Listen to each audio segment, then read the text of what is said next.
Martial law has been declared in several cities of the old continent, while the World Health Organization tries to locate the origin of the recent outbreak of rabies that has been reported in more than 12 countries. The situation is going from bad to worse because airplanes were spreading the virus. The panic caused looting and shootings that did not distinguish between infected and uninfected people.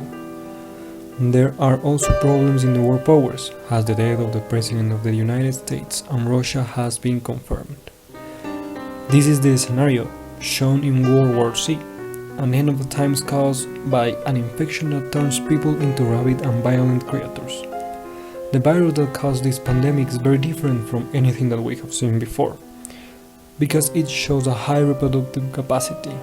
However, its origin and the story of the first contact with the infection remains a mystery.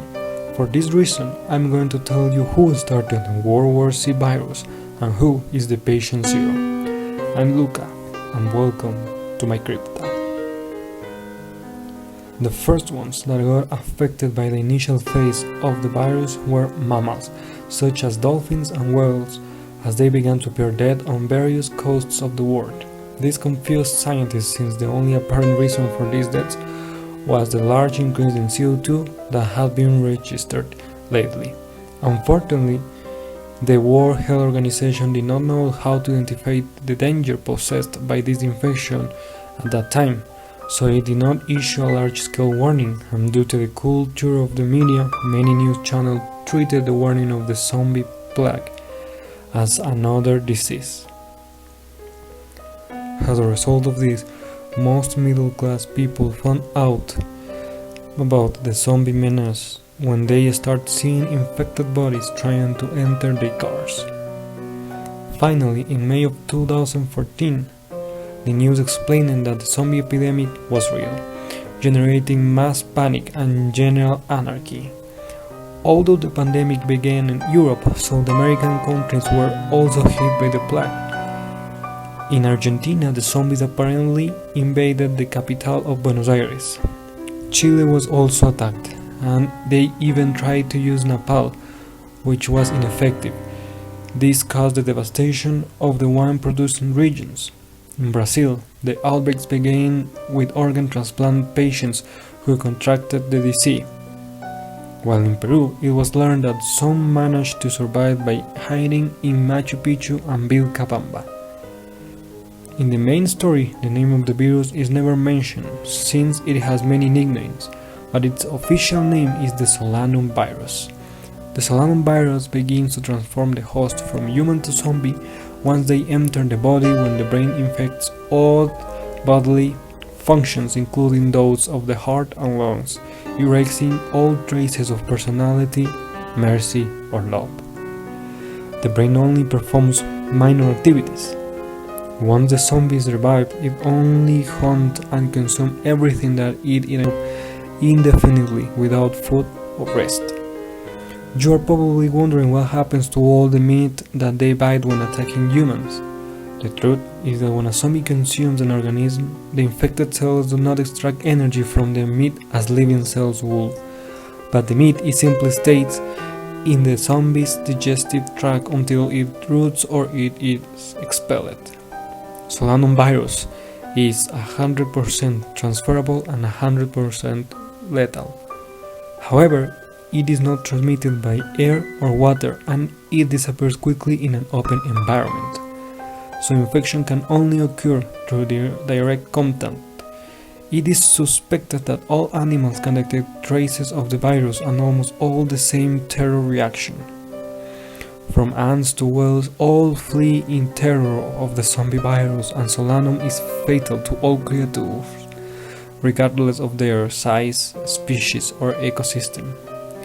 However, resuscitation only occurs in humans. This is because infected animals die before the virus can replicate in their body. It seems that this virus is tailor-made for the human race. What makes this type of zombies different is that they do not seek to feed on human flesh, but the virus forces them to look for a healthy organism to be able to replicate.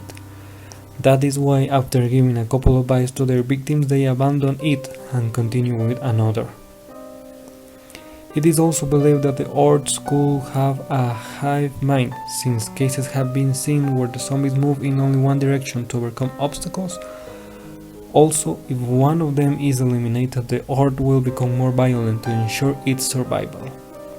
It is presumed that the virus has been mutating over the weeks. At the beginning, the transformation time was 23 hours, with symptoms such as fever, general numbness, paralysis, a state of shock, and the infected at the end dies of a cardiac arrest.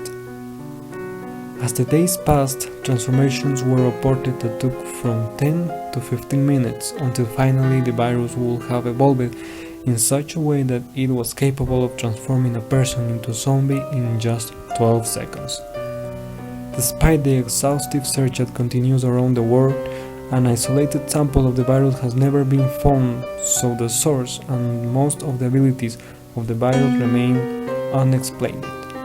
However, there is a little known story that could give us clues about the origin of SOLANUM.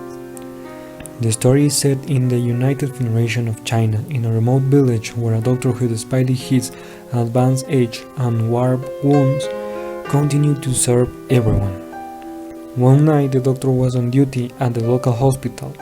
It has been a slow and quiet night, so he was ready to finish his shift, when suddenly he received an emergency call from the remote town. The call was so fast and confusing that he had no idea that the emergency was. He just knew that he had to go at full speed. Upon arrival, he found 7 bodies lying on the street and almost unconscious. When he asked the villagers who had been taking care of these people, they only answered no one. Upon reviewing the individuals, he noted that they had a fever of 40 degrees and were shaking violently. He also noticed that they had small bites. The strange thing is that they did not seem to be from an animal, but from a human. The doctor asked the most lucid patient who had caused those wounds, and he explained that to the doctor that it happened when they tried to control it.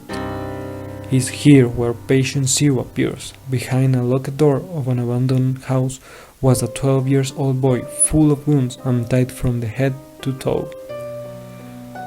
Breathing like an animal, the doctor decided to check him, and when he tried to take a blood sample from him, the boy became so violent that he ended up breaking his arm, and instead of bleeding, he began to release a gray liquid. The doctor locked up the boy again to get to safety.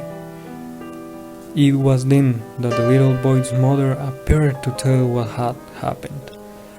According to the mother, the boy and father had gone fishing in the ruins of an old town. Apparently they fell into the mud. The father disappeared, and the boy came out of the water crying with a strange bite on his foot. When he knew this, the doctor decided to make a call to an old virologist friend, and in less than an hour, 50 armed men arrived and took the villagers into custody. The doctor was jailed without charge, and by the time he managed to escape, the virus had already spread beyond the Chinese border.